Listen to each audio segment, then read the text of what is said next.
everybody, Jeremy Reid here, and today we are in my kitchen doing my meal prep. These are the actual foods that I'm going to eat for the next few days. My wife is behind the camera and we are prepping our foods. This is what we're going to eat. This is not fabricated. I'm giving you the recipes that I use, that I've been using to get great results in my physique, in fat loss, in muscle building, and just achieving what my goals are. These types of videos I do all the time for my online training clients.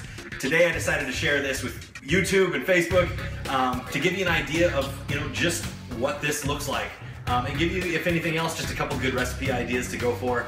But this is the type of stuff that my clients get all the time. Just just physical, live, real video examples of what prepping in bulk looks like. Real solid, healthy recipes. When I do swap out ingredients, like you're going to see on this video, why I swapped them out and what's the benefit. So these are the types of things that you need to pay attention to in order to get the results. So let's get cooking. Today we are going to do a bourbon brown sugar chicken, which I'm going to go into the whole brown sugar sweetener part. We are going to do some chicken fajitas, and then we're also going to do, and I might not record it because it is so simple, but I'm going to do a mixture of ground turkey and ground beef made into taco meat, and we're going to do a whole bunch of great things with that. So we've got two kind of Mexican themed dishes and then some American themed dish? I don't know. But it's really, really good. You're going to love it. So let's get cooking. All right. So today we're going to make this awesome chicken, bourbon brown sugar chicken. We're going to use Hennessy, which is, I don't know. I don't think that's bourbon. It's a whiskey. I don't know the difference. I'm not an alcoholic. I don't know. But it's got a little bit of brown sugar in it. But what we did is we kind of took this recipe that we found out there somewhere and we made it a little healthier. So what we do is we used about half of the bourbon, or we're going to use Hennessy, that it called for. It also called for a little bit more brown sugar, but what we did is we cut the brown sugar down, and then it also called for honey. And rather than honey, we're going to use some agave nectar. Now, this is what I want to teach you. Anytime a recipe calls for sugar or honey, agave nectar is a great, great substitute, and I'll tell you why. We're talking about the insulin response here, right? So no matter if you're diabetic or not, having stable blood sugar levels is a healthy thing to do. We want to avoid these spikes in our insulin, these spikes in our blood glucose levels. No matter how healthy you are, that should always be kind of a consideration. So the agave nectar is a great natural sweetener. It's actually sweeter than sugar, but it has a very, very low glycemic index rating. So what that means is that where sugar will spike your insulin at a certain rate, honey will spike your insulin at an even higher rate. Agave nectar actually spikes your insulin very, very low. In fact, in many studies out there, they say it has no insulin response. Other studies are going to say, yeah, it does still have some insulin response, but not near what sugar is. The glycemic index for agave nectar, I've seen ratings anywhere from 4, which is crazy low, to 17, which is still very, very low, especially when you consider honey and sugar being in the 60, 70, 100 range. So, the effect that it has on your blood glucose levels, on your insulin response is very, very low and much healthier overall than what sugar or honey is going to be. So to give it that brown sugar flavor that the recipe called for, we still did add a tablespoon of brown sugar, but rather than a bunch of brown sugar and a bunch of honey, we did a small amount of brown sugar, only a tablespoon spread over almost 2 pounds of chicken, and then 3 tablespoons of agave nectar. So it's gonna be really, really good. It's still gonna cut down on that glycemic, that higher sugar glycemic index that we want. It's gonna cut down on that. The flavor is outstanding. I'm telling you, make this, you are gonna love it.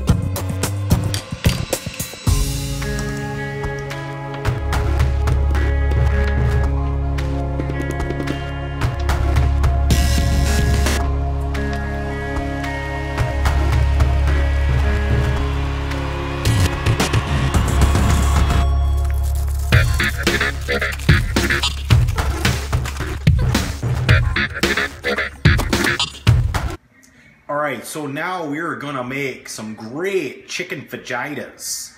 And it's a really simple recipe, but super, super tasty. Basic ingredients, all real whole stuff. So we've got some apple cider vinegar in there, some Worcestershire sauce, however you say that. I've always never been able to pronounce that or know how they actually really correctly pronounce it. Some soy sauce. We've got some light lemonade, lemon juice, lime juice, chili powder, and some hot sauce, which I use. I kind of go back and forth based on how I'm feeling, either some jalapeno style hot sauce or habanero hot sauce. Since my wife is going to eat this too, and she's not as cool with spicy foods, we used a jalapeno hot sauce in this one. Tone it down a little bit. It's got some minced garlic in there. We are going to cook this in a pan with sliced up peppers and onions, and it's really good. I mean, you can do whatever you're doing. If you're on a lower carb meal, you can put this on top of a salad, like mixed chopped salad mixed. If you are eating carbs with that meal, which, based on what meal of the day it is, depend on that for me, you can put this on top of brown rice. You can put this on top of a ton of things. And it's really good, tasty, and lean. It's good. It's perfect. So let's do it. All right.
This is freaking phenomenal.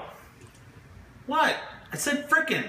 All right, so to wrap this up, we've got some great proteins that we showed you today. Because it's so simple, I didn't record the turkey and ground beef taco meat, but it's literally 3 ingredients. Ground turkey, ground beef. I used 4% ground beef. The ground turkey I used was 7% ground turkey, and taco seasoning. Nothing special, it's just the taco seasoning you get from the store. I brown that all up, cover taco seasoning, add a little bit of water. That's it, done. The taco meat, the fajitas, the chicken, we're gonna do all sorts of stuff with. Now, obviously my wife's nutritional needs are different than mine, and so we're gonna do different things. Like a lot of times during the day, she will take chopped salads to work. We buy literally just out of convenience the chopped salad kits that you can get at the store. We just use the lettuce mix, and she'll take some of the ground beef, ground turkey mixture, or the fajita mixture, and put that on top of that, top it with salsa or a light dressing. I may put that with a side of sweet potatoes or brown rice. All the things, the carb choices that we make base a lot of what we're doing in our day and when we're working out, that kind of stuff. But this can go with a lot of different stuff, a lot of different sizes, a lot of things we can do with it. It's pretty versatile because it's easy, it's simple, but it tastes fantastic. So make some of this stuff, implement some of these things, and just keep it whole foods. I can't stress that enough. When you start trying to integrate all of these processed food items, if it comes in a bag or a box, usually it's not the best choice you can make. You'll see all the stuff we made here is real whole solid foods, just seasoned with condiments and real seasonings, grilled up or cooked on the stove, and we're putting it on top, real things. And so, these are what produce the fastest results. The second you start adding in all these processed things, I can tell you from experience with working with people all over the world and seeing the clients that insisted on using the processed items versus the clients that just ate the whole, the whole real foods, your results are gonna come faster just eating real food. It's plain and simple. It's just, it is. So I typically during the week will eat a lot of sweet potato, a lot of brown rice, a lot of oats, oatmeal, old-fashioned oats, And that makes up a majority of my carb sources, that and vegetables. And it's been working fantastic for me. Energy levels are sky high, strength continues to go up, body fat stays under control, muscles are building, and, you know, everything that I'm wanting for my physique is happening on that. And I'm coaching people all over the world with the same principles, and they're getting great results as well. So implement this into your diet, implement this into your life, and you're not only going to eat great foods that taste good, that you're looking forward to eating, but you're going to see fantastic results for your health and fitness as well. So take care. Visit me online, jeremyreidfitness.com, facebook.com/Jeremy Reid Fitness, Instagram @Jeremy Reid Fitness. Hit me up. All right, talk to you soon. Take care. Bye.